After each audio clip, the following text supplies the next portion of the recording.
Hi friends, ఏదైనా sweet తినాలి అని అనిపించినప్పుడు సింపుల్గా ఇన్స్టెంట్గా ఈ విధంగా ప్రిపేర్ చేసుకొని తినండి. చాలా టేస్టీగా ఉంటుంది. ముందుగా అయితే స్టవ్ ఆన్ చేసుకొని ప్యాన్ పెట్టుకొని కొద్దిగా నెయ్యి వేసుకొని డ్రై ఫ్రూట్స్ వేయించి పక్కన ఉంచుకోవాలి. తర్వాత అటుకులను శుభ్రంగా కడిగి పక్కన నానబెట్టుకోవాలి. తర్వాత అదే నెయ్యిలో ఈ నానబెట్టుకున్న అటుకులను కూడా వేసుకొని మొత్తం ఒకసారి ఫ్రై చేసి పక్కన ఉంచాలి. తర్వాత అందులోనే కొద్దిగా బెల్లం వేసి కొద్దిగా వాటర్ కూడా వేసి బెల్లం మొత్తం కరగనివ్వాలి.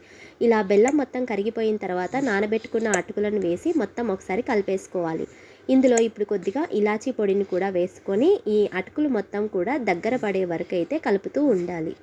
చూస్తున్నారు కదా, ఇలా అటుకులు మొత్తం కూడా బెల్లం వాటర్ని మొత్తం పీల్చేసుకొని దగ్గర పడిన తర్వాత కాచి చల్లార్చిన పాలు ఇందులో వేసుకోవాలి.